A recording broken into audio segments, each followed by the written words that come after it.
সভাপতি সাহেব, স্টেজে বসে থাকা উলামায়ে কেরাম, সামনে বসে থাকা আমার ভাই ও বাবাজিরা, পর্দার আড়ালে বসে থাকা অবলা সরলা মা ও বোনেরা, যাবতীয় প্রশংসা ওই মহান আল্লাহ সুবহানাহু ওয়া তাআলার জন্য, যে মহান আল্লাহ সুবহানাহু ওয়া তাআলা আমাদেরকে কোরআন ও হাদিসের কথা বলা এবং শোনার সুযোগ দান করেছেন।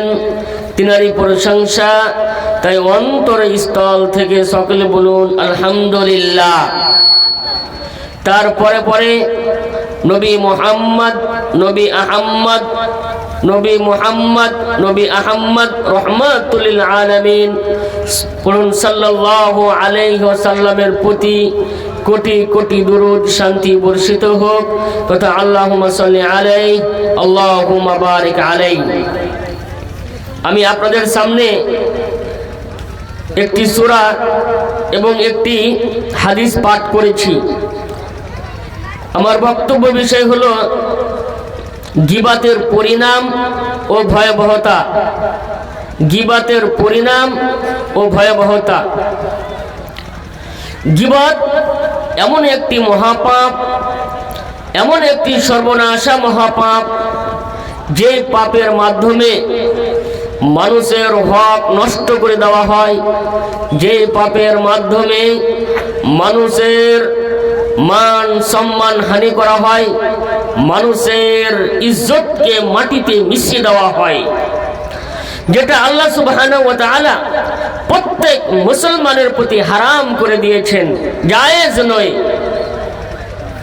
কোন মুসলমানের গীবত করতে পারবে না। কোন মুসলমানের প্রতি তার মান সম্মান হানি করতে পারবে না। রাসূল সাল্লাল্লাহু আলাইহি ওয়াসাল্লাম বলেন, লা ইয়াযলিমুহু ওয়া লা ইয়াখযুলহু ওয়া লা ইয়াহকিরহু ওয়াত্তাকওয়া হাহুনা। পৃথিবীর মানুষ শুনো, লা ইয়াযলিমুহু, কেউ কারোর উপরে জুলুম করবে না, অত্যাচার করবে না। ওয়া লা ইয়াখযুলহু ওয়া লা ইয়াখযুলহু, কাউকে তোমরা ছোট করবে না, মান সম্মান হানি করবে না, কাউকে কারোর মান সম্মানকে মাটিতে মিশিয়ে দিবে না।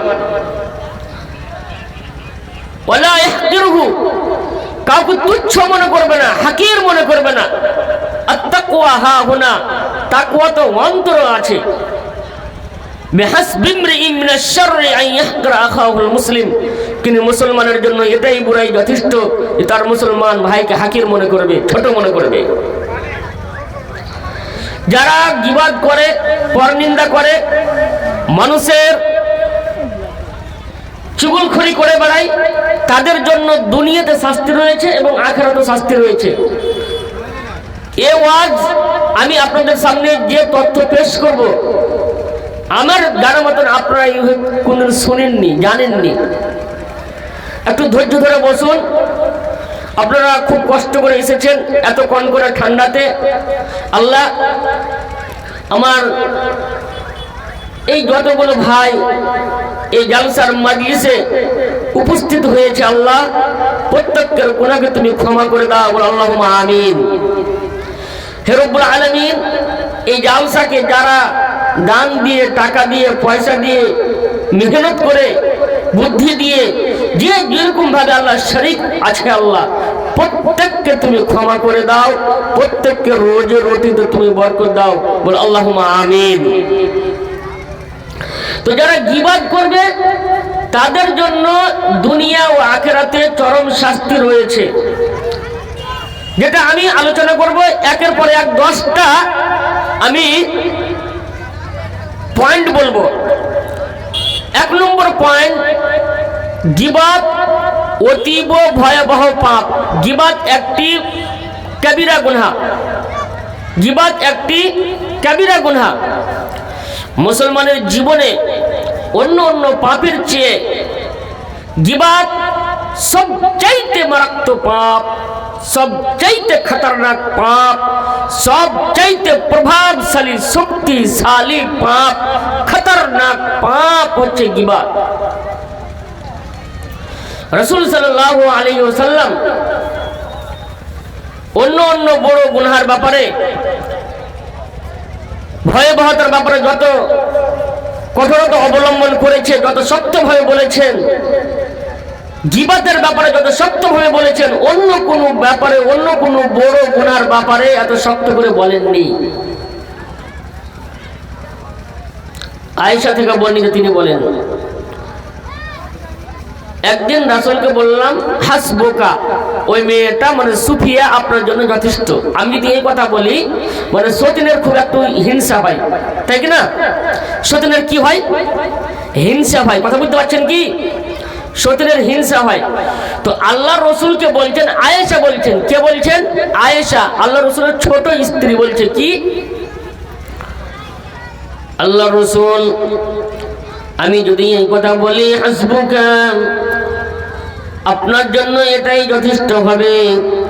ওটি একটি খাটো মহিলা, ওটি একটি ছোট মহিলা, ওটি একটি বেঠে মহিলা। রাসূল সঙ্গে সঙ্গে বললেন, হে আয়েশা, তুমি গীবাত করে ফেললে। আয়েশা, তুমি কি কথা বললে? আয়েশা, তোমার বোনের গীবাত হয়ে গেল। লাকাদ কুলতে কালিমাতান লাউ মুজিজাত বিমাইল বাহরি। হে আয়েশা, তুমি এমন একটা কথা বললে, আয়েশা তুমি এমন একটা বাক্য বললে, ও আয়েশা, এই কথা, এই গীবাত যদি সমুদ্রতে মিশিয়ে দেওয়া হয়, লাউ মুজিজাত বিমাইল বাহরি, সমুদ্রতে যদি মিশিয়ে দেওয়া হয়, তাহলে সারা সমুদ্রের পানি বিষাক্ত হয়ে যাবে।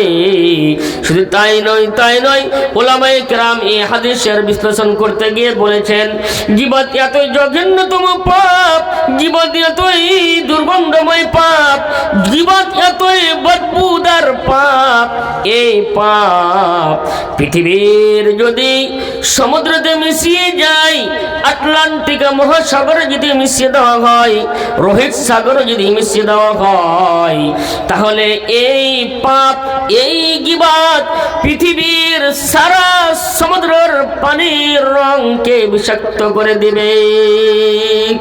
শুধু তাই নয়, তার রং, তার সুস্বাদ দুটাই পরিবর্তন করে দেবে।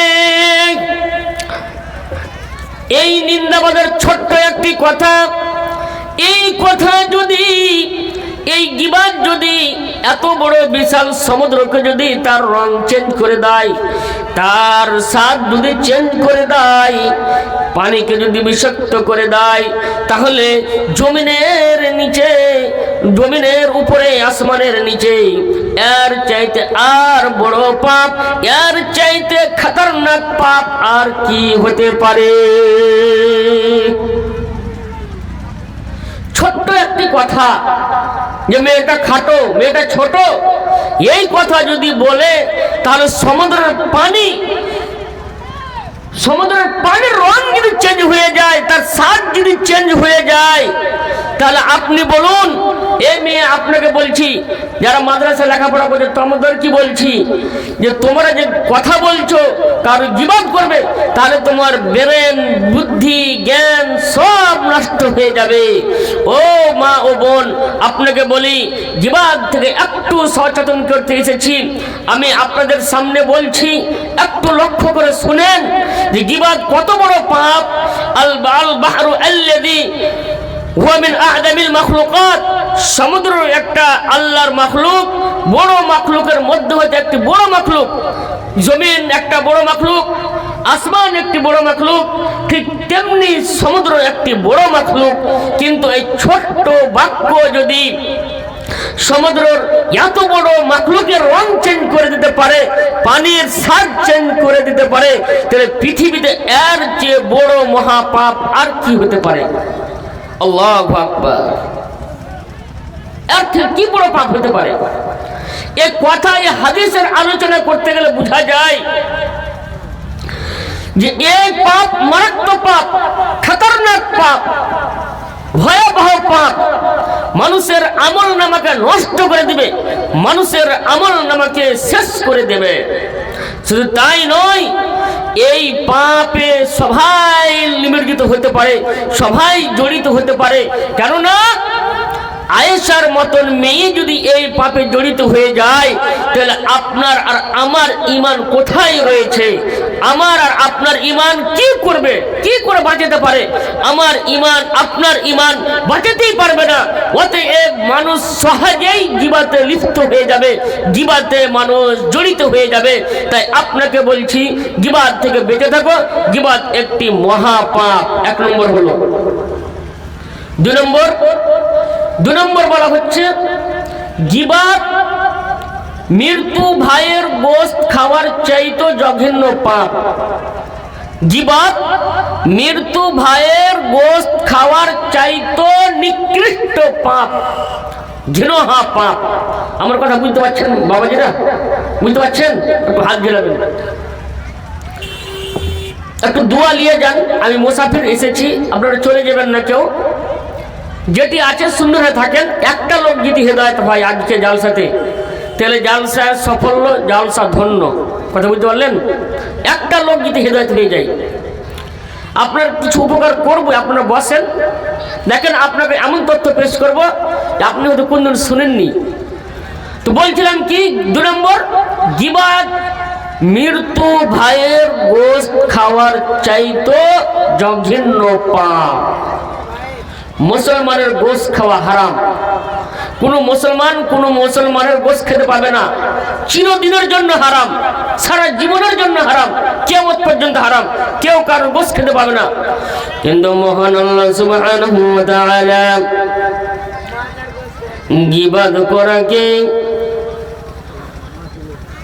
মৃত্যু ভাইয়ের গোশত খাওয়ার সাথে তুলনা করেছেন। আল্লাহ সুবহানাহু ওয়া তাআলা বলেন, ওয়ালা ইয়াগতাব বা'দুকুম বা'দা। রে পৃথিবীর মানুষ, তোমরা কেউ কারোর গীবাত করবে না, তোমরা কেউ কারোর পর নিন্দা করবে না, তোমরা কেউ কারোর চুগলখড়ি করবে না। রে পৃথিবীর মানুষ, শোনো, আইয়ুহিব্বু আহাদুকুম আন ইয়াকুলা লাহমা আখিহি মাইতান ফাকারিহতুমুহু ওয়ালা ইয়াগতাব বা'দুকুম বা'দা আইয়ুহিব্বু আহাদুকুম। রে পৃথিবীর মানুষ, তোমরা কি কেউ এটা পছন্দ করবে যে তোমার ভাই মরণ খাটলিতে শুয়ে আছে, তার গোশতকে কামড়িয়ে কামড়িয়ে খাবে, তার গোশতকে ছিঁড়ে ছিঁড়ে খাবে, তার গোশতকে হাসওয়াদে কেটে দাঁত দিয়ে চাবিয়ে চাবিয়ে খাবে? ফাকারিহতুমুহু, সেটা তোমরা পছন্দ করবে না, সেটা তোমাদের মানুষরা চাইবে না, সেটা তোমাদের মন ভালো লাগবে না, তোমরা চাইবে না। তাহলে তোমরা বলো, তোমরা জীবিত ভাইয়ের কেন তোমরা গোশত খাও? কেন তোমরা তোমার জীবিত ভাইয়ের গীবাত করো? কথা বুঝতে পারছেন? আব্দুল্লাহ ইবনে আব্বাস তিনি বলেন, এই আয়াতের ব্যাখ্যা করতে গিয়ে তিনি বলেছেন, এই আয়াতের ব্যাখ্যায় বলেছেন যে আল্লাহ সুবহানাহু ওয়া তাআলা গীবাতের উপমা মৃত্যু ভাইয়ের গোশত খাওয়ার সাথে এই জন্য তুলনা করেছেন, এই জন্য উপমা দিয়েছেন, এই জন্য মিসাল বর্ণনা করেছেন।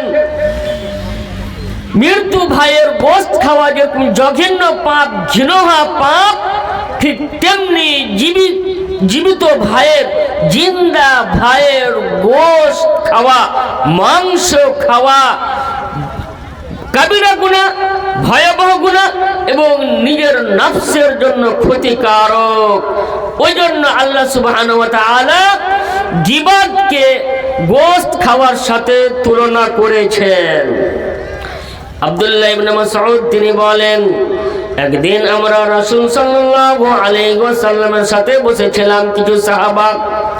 ওই মজলিস থেকে একটা সাহাবা উঠে চলে যায়, আরেকজন সাহাবা ওই সাহাবার গীবাত করতে লাগে। রাসূল বললেন, হে অমুক ব্যক্তি, তাখাল্লাল, তুমি খেলাল করো, তুমি খেলাল করো, তুমি খেলাল করো। লোকটি বললেন, সাহাবাটি বললেন, ইয়া রাসূলুল্লাহ, মা আকালতু লাহমা, রাসূল আমি এখনো গোশত খাইনি, আমি তো মাংস কাটিনি, তাহলে আমি কেন গীবাত করব? আমি কি করেছি, কি পাপ করেছি, কি গুনাহ করেছি যে আমি গীবাত করব? আমি কি করেছি যে আমি কি করেছি যে আমি এখন ওই দাঁতে মিসওয়াক করব?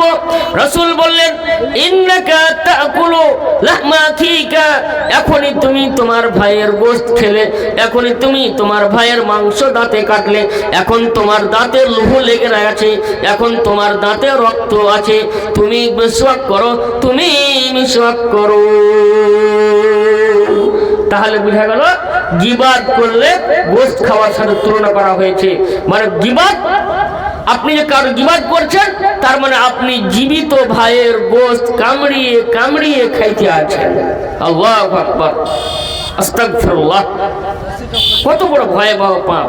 সে তাই নয়, আমর ইবনে আস তিনি বলেন, তিনি একদিন ও রাস্তা দিয়ে হেঁটে যাচ্ছিলেন, তখন তিনি তিনার বন্ধুদেরকে বলছেন, তিনার সাহাবাদেরকে বলছেন, সাথীদেরকে বলছেন, হে আমার সঙ্গীর সাথী, তোমরা ওই মরা গাধার গোশত খেয়ে পেট ভরো, এটা তোমাদের জন্য উত্তম মৃত্যু ভাইয়ের গোশত খাওয়ার চাইতে, অর্থাৎ ভাইয়ের গীবাত করার চাইতে, গীবাত করে পেট ভরার চাইতে, ওই মৃত্যু ভাইয়ের গোশত খাওয়ার চাইতে ওই গাধার গোশত খাওয়া তোমার জন্য অনেক ভালো, অনেক ভালো।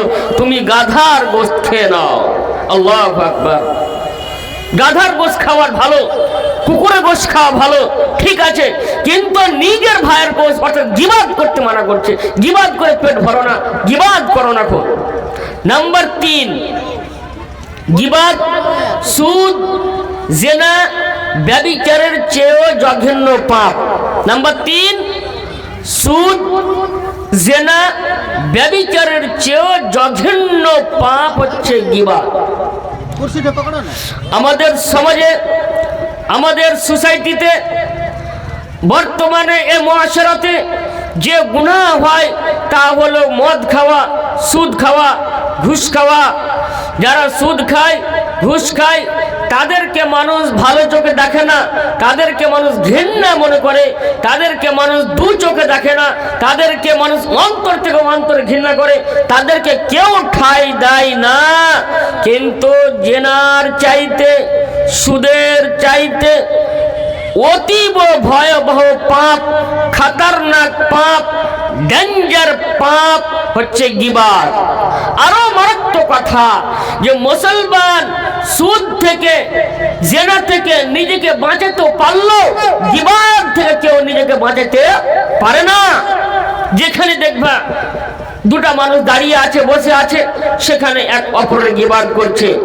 ভাই তার ভাইয়ের গীবাত করছে, শাশুড়ি তার বৌমার গীবাত করছে, বৌমা তার শাশুড়ির গীবাত করছে, এক পড়োশী অন্য পড়োশীর গীবাত করছে, এক মাওলানা অন্য মাওলানার গীবাত করছে, এক ডাক্তার অন্য ডাক্তারের, শাশুড়ি তার বউয়ের, ননদ তার ভাবির, ভাবি তার ননদের, এক বক্তা অন্য বক্তার, এক মাস্টার অন্য মাস্টার, এক হাজি অন্য হাজির, এক মাওলানা অন্য মাওলানার, এক এমপি অন্য এমপির, এক এমএলএ অন্য এমএলএর, এক দলনেতা অন্য দলনেতার। প্রত্যেকটাই মানুষ সবারই গীবাত করছে। যেখানে দেখো, মাঠে দেখো, ঘাটে দেখো, বাজারে দেখো, মসজিদে দেখো, মাদ্রাসায় দেখো, কলেজে দেখো, ইউনিভার্সিটিতে দেখো, যেখানেই দেখো সবাই গীবাত করছে। আল্লাহ রাসূল বলেন, আর রিবা ইতনানে ওয়া সাবউনা বাবান, সুদের 72টি দরজা রয়েছে, আর সবচাইতে ছোট দরজা, নিম্ন পাপ হচ্ছে জিনা করা, তার মায়ের সাথে জিনা করা। কেউ যদি সমাজে জিনা করে তাহলে মানুষ তাকে ঘৃণা চোখে দেখে, আর কেউ যদি মায়ের সাথে জিনা করে তাহলে মানুষ আরো তাকে ঘৃণা চোখে দেখে। এটা পরিকল্পনা করে না, পরিকল্পনা করা যায় না। খুব বাপ রে বাপ, যে মায়ের সাথে জিনা করছে এটা কেউ মানতে পারে না। কে মানবে এটা? এখন যদি কেউ মায়ের সাথে জিনা করে মানুষ কত খারাপ ভাববে।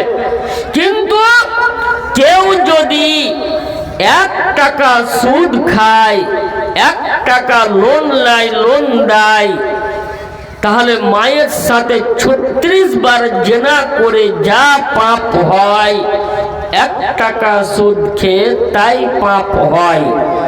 36 বার জেনা করে যা পাপ হয়, 1 টাকা সুদ খেলে তাই পাপ হয়। এটা আবার সব করতে ছোট গুনাহ। সুদের 72টি দরজা রয়েছে, ওর মধ্যে এটি ছোট, তো বড় কোনটি? ইস্তিতালাতুর রাজুল ফি ইরদি আখি, তার ভাইয়ের গীবাত করা, তার ভাইয়ের গীবাত করা। তার মানে 36 বার জেনার চাইতে যদি কেউ কোনো ভাইয়ের যদি একবার গীবাত করে দেয়, তাহলে 36 বার জেনার চাইতো মহাপাপ, 36 বার জেনার চাইতো খতরনাক পাপ। তাই আপনাকে বলছি যে গীবাত একটি ভয়াবহ পাপ, খতরনাক পাপ। এই গীবাত থেকে আপনাকে বাঁচতে হবে, আমাকে বাঁচতে হবে। নাম্বার 4, কেউ যদি গীবাত করে মরে যায়, তওবা না করে তাকে মাফ না নেয়, তাহলে ওই ব্যক্তিকে কবরে শাস্তি দেওয়া হবে, ওই ব্যক্তির কবরের শাস্তি শুরু হয়ে যাবে। মাররান নবী সাল্লাল্লাহু আলাইহি ওয়াসাল্লাম, রাসূল সাল্লাল্লাহু আলাইহি ওয়াসাল্লাম দুটো কবরের পাশ দিয়ে অতিক্রম করছিলেন। এমন সময় রাসূল বললেন, এই দুটো কবরে আযাব দেওয়া হচ্ছে। ওমা ইউআযাবানি ফি কাবীরিন, কোন বড়র ব্যাপারে, বড় মামলাতে তাদেরকে শাস্তি দেওয়া হয় নাই, কোন বড় গুনার কারণে তাদেরকে শাস্তি দেওয়া হয় নাই। তার মধ্যে একজন হলো লা ইস্তাতিরু মিনাল বাউলি, পেশাবের ছিটা থেকে বাঁচত না। ফাকানা ইয়ামশি বিন নামিমা, আর 2 নম্বর ব্যক্তি গীবাত করত, ওই জন্য তাদের কবরে চরম শাস্তি হইতেছে।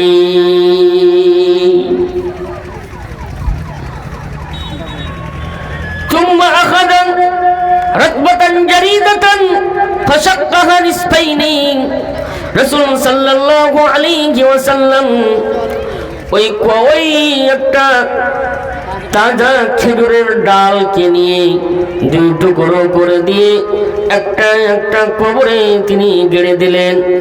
যখন তিনি গেড়ে দিলেন, সাহাবারা দেখলেন, সাহাবারা দেখে জিজ্ঞাসা করলেন, ইয়া রাসূলুল্লাহ লিমা ফালতা হাদা, হে রাসূল বলেন কেন এই কাজ করলেন? এর পূর্বে, এর আগে কোনদিন আপনি করেননি, কিন্তু আজকে দেখছি যে আপনি একটা ডালকে 2 টুকরো করে একটা একটা কবরে দিয়ে দিলেন। বলেন রাসূল, ব্যাপারটা কি কিছুই বুঝে আসে না? রাসূল বললেন, লাআল্লাহু ইখাফফিফু আনহুমা মা লাম ইয়াইবাসা, কতক্ষণ পর্যন্ত হতে পারে আল্লাহ সুবহানাহু ওয়া তাআলা এই ডালের মাধ্যমে আল্লাহ তাআলা তাদের আযাবকে, তাদের কবরের শাস্তিকে হালকা করে দিতে পারে। এখানে 2টা কথা বলা হচ্ছে, ওমা ইউআযাবানি ফি কাবীরিন, কোন বড় মামলাতে শাস্তি দেওয়া হয় না। গীবাত একটা বড় মহাপাপ, আবার বলছে বড় ব্যাপারে শাস্তি দেওয়া হয় না। কেন বলা হয়েছে? বিশ্লেষণ হচ্ছে এই যে ওই কামটা বড়, কিন্তু ওই যে গীবাত থেকে বাঁচেনি, এটা বাঁচতে পারতো, বাঁচাটা তার জন্য সহজ ছিল। কোনো এক জায়গাতে গীবাত চলছে, ওই গীবাত থেকে সে বাঁচতে পারতো, নিজেকে দূরে সরে যেতে পারতো, কিন্তু দূরে সরেনি, ওই জন্য তার কবরে শাস্তি দেওয়া হচ্ছে। 2, লা ইস্তাতিরু মিনাল বাউলি, ও পেশাব থেকে বাঁচতে পারতো, পেশাব থেকে বাঁচতে পারতো, বাঁচেনি। পেশাব করে জল নিতে পারতো, ছিটা থেকে বাঁচতে পারতো, কিন্তু বাঁচেনি। এটা বাঁচতে পারতো, তার জন্য সহজ ছিল, বাঁচেনি, সেই জন্য তাকে শাস্তি দেওয়া হচ্ছে। রাসূল 2টা ডাল, একটা ডাল কেটবে, ভেঙে টুকরো করে 2 কবরে দিয়েছিলেন। তার মানে এটা নয় যে এখন যদি কেউ মারা যায় আর প্রত্যেকের কবরে দেওয়া হবে তাহলে যে শান্তি হবে, কবরে শাস্তি হবে না, এই কথা কিন্তু আর চলবে না। ওটা রাসূলের জন্য খাস ছিল, ওটা রাসূলের জন্য নির্ধারিত ছিল। ওই জন্য এখন আর কবরে ডাল দেওয়া চলবে না। কবি বলেন, ইয়া আইয়ুহাল ইনসান, হে পৃথিবীর মানুষ, লা ইয়ালদাগান্নাকা, হে পৃথিবীর মানুষ, তোমার জুবান তোমাকে যেন দংশন না করে, তোমার জুবান, তোমার জিহ্বা, তোমার কথা তোমাকে যেন দংশন না করে। ইন্নাহু সুবানুন, নিশ্চয় তোমার জিহ্বা, তোমার জুবানটা হচ্ছে আজদাহা, নিশ্চয় তোমার জুবানটা হচ্ছে একটা সাপ, বিষাক্ত সাপ। তোমার জুবান এত বিষাক্ত সাপ, এত বড় সাপ যে তোমার জুবানের সাথে তলোয়ার সাক্ষাৎ করতে ভয় পায়। কত এমন মানুষ আছে তাদের কবরে শাস্তি হচ্ছে এই জীবন করার কারণে, এই জীবনের কারণে, এই জুবানের কারণে তাদের কবরে শাস্তি দেওয়া হচ্ছে। উকবা বিন আমির তিনি বলেন, আমি রাসূলের সঙ্গে সাক্ষাৎ করলাম, রাসূলকে আমি বললাম, ইয়া রাসূলুল্লাহ সাল্লাল্লাহু আলাইহি ওয়াসাল্লাম, হে রাসূল আমাকে এমন একটা কথা বলেন। 300 টাকা 50 কিলো মকাই লিখতে, আর 200 টাকা দিতেন, 500 টাকা করে দিতেন, নাই হতো পরে দিতেন। আচ্ছা, আলহামদুলিল্লাহ। কি নাম? মোহাম্মদ আফতাব। মোহাম্মদ আফতাব।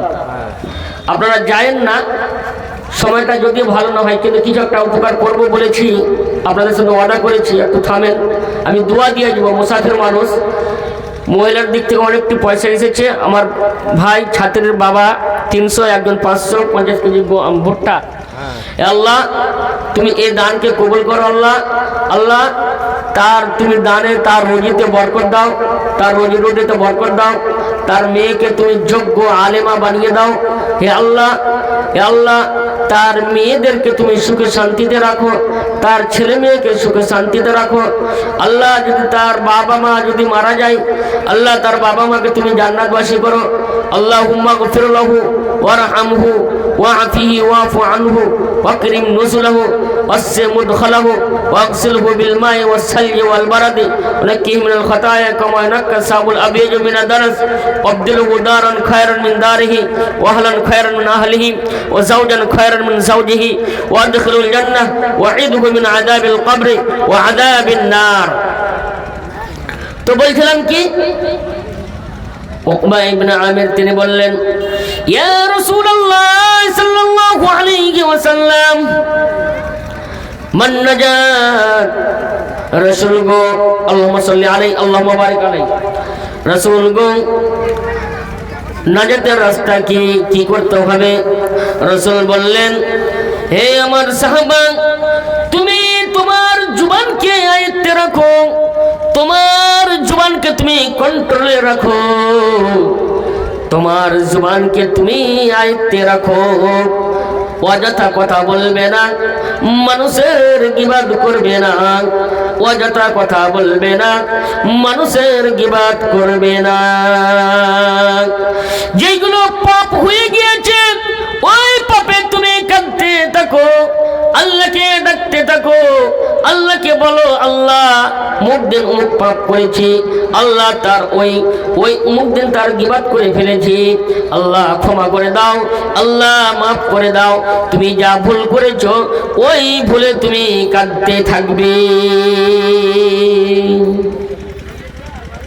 নাম্বার 5,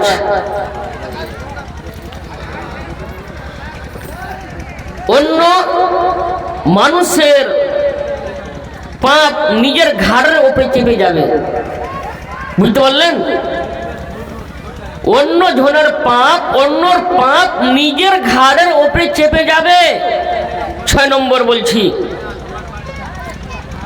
কি, যারা গীবাত করে সেই দিন যার গীবাত করা হচ্ছে তাদের পাপগুলো গীবাতকারীর কাঁধায় চেপে যাবে কিয়ামতের দিন। আর ওই আপনার হজ করা, যাকাত দেওয়া, সাদকা করা, তাহাজ্জুদ পড়া, কোরআন পড়া যেরকম নেকি নিয়ে আসবেন, ওই গীবাত সম পরিমাণ আপনাকে নেকি কেটে দিয়ে দিতে হবে। কাল কঠিন কিয়ামতের দিন মানুষ যখন নফসি নফসি করবে, মানুষ যখন ছোটাছুটি করবে, ইয়াউমা ইয়াফিরুল মারউ মিন আখিহি ওয়া উম্মিহি ওয়া আবিহি ওয়া সাহিবাতিহি ওয়া বানিহি। সেই দিন ভাই ভাইকে থেকে পালাবে, বাবা ছেলেকে থেকে পালাবে, ছেলে বাবাকে দেখে পালাবে, মা মেয়েকে দেখে পালাবে, মেয়ে মাকে দেখে পালাবে। কি জানি একটা যদি নেকি চেয়ে বসে, ওয়ালা ইয়াসআলু আমিমুন আমিমা, সেই দিন কোনো বন্ধু কোনো বন্ধুর সঙ্গে কথা বলবে না, অথচ এক অপরকে দেখবে। কেননা সেই দিন কঠিন কিয়ামতের দিন, যেই দিন মানুষ নফসে নফসে করবে, যেই দিন মানুষ তাড়া তাড়া করবে, যেই দিন মানুষ হাহাকার করবে, যেই দিন সূর্যটা মানুষের আধার উপরে থাকবে, সেই দিন সে সময় তোমাকে তোমার নেকিগুলোকে কেটে কেটে দিয়ে দিতে হবে। কত কিয়ামতের মাঠ ভয়াবহ হবে, কত খতরনাক হবে। মানুষ যখন কিয়ামতের মাঠ সহ্য করতে পারবে না, তখন বলবে, আল্লাহকে বলবে, আল্লাহ জাহান্নাম যেতে হয় তবু স্বীকার, আল্লাহ তুমি বিচার করো। মানুষ কোথায় যাইবে, কোথায় টাই দিবে, কে টাই দেবে?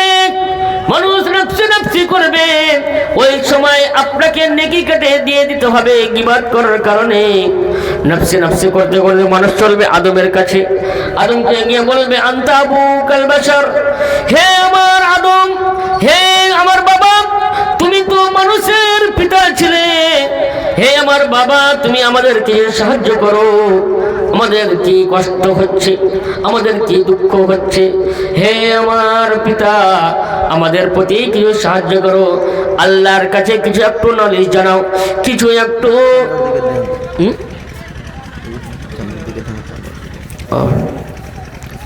কিছু একটু একটু সাহায্য করে দাও। বলবে, ইযহাব লিনাফসি ইলা গায়রি, আমাকে বাদ দিয়ে অন্য কারো কাছে চলে যাও, অন্য কারো কাছে চলে যাও। এই করে করে করে করে শেষ পর্যন্ত নবীর কাছে যাবে। সেই দিন আপনাকে এক এক করে নেকি দিয়ে দিতে হবে। নবীজি বলছেন, তোমরা জানো মুফলিসকে, অসহায়কে, ইয়াতিমকে। ইন্নাল মুফলিস, মুফলিস কাকে বলা হয়? ফিনা মাল্লা দিরহাম লাহু ওয়ালা মাতা। সাহাবারা বললেন, রাসূল গো, যার কাছে কোনো মাল নাই, যার কাছে কোনো আসবাবপত্র নেই, সেই ব্যক্তি হচ্ছে সবচাইতে ইয়াতীম। রাসূল বললেন, ওটা তো ইয়াতীম বটেই, ওটা তো ইয়াতীম ঠিক আছে, কিন্তু আমার উম্মতে আরেকজন ইয়াতীম আছে। সেই ব্যক্তি, যে ব্যক্তি নামাজ নিয়ে আসবে, রোজা নিয়ে আসবে, হজ যাকাতের সমান নেকি নিয়ে আসবে, ওয়াকাদ শাতামা হাদা ওয়াকাদ ফাহাদা ওয়াকালা মাল গাদা, ওই ব্যক্তিকে মেরেছে, ওই ব্যক্তিকে অপবাদ দিয়েছে, ওই ব্যক্তির মাল খেয়ে নিয়েছে, ওই ব্যক্তিকে থাপ্পড় মেরেছে, ওই ব্যক্তিকে হত্যা করে দিয়েছে, যাকে যে মতো করেছে সম পরিমাণ এক এক করে নেকি দিয়ে দিবে। তোকে দিতে দিতে যখন ফাইন ফানে হাসানাতুহু, তার নেকি যদি শেষ হয়ে যায়, তাহলে তার করবে কি? এই ব্যক্তির যে গীবাত করা হয়েছে, এই ব্যক্তির যে মাল খাওয়া হয়েছে, এই ব্যক্তির পাপকে এই ব্যক্তির উপরে চাপিয়ে দিয়ে এই ব্যক্তিকে পাঠাবে জাহান্নামে, আর এই ব্যক্তিকে পাঠাবে জান্নাতে। ওই ব্যক্তি হচ্ছে সবচেয়ে ইয়াতীম। বলছিলাম কি ভাইরা আমার, যারা দান নিয়ে এসেছেন, খালি হাতে কেউ যাবেন না, খালি হাতে কেউ যাবেন না, দানগুলো দিয়ে যান ভাইরা আমার, দিয়ে যান। আমি মুসাফির মানুষ, দোয়া দিয়ে যাব। কি নাম আপনার? একজন ভদ্রলোক যুবক 500 টাকা দিয়েছে। আল্লাহ, আমি মুসাফির, আল্লাহ তোমার দরবারে দোয়া জানাচ্ছি,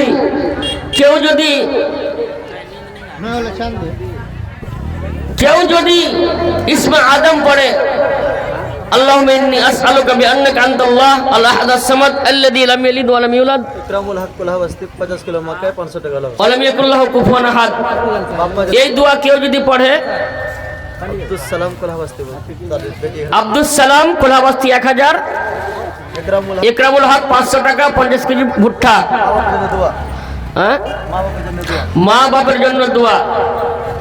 রব্বুল আলামিন তোমার নবী তো বলেছেন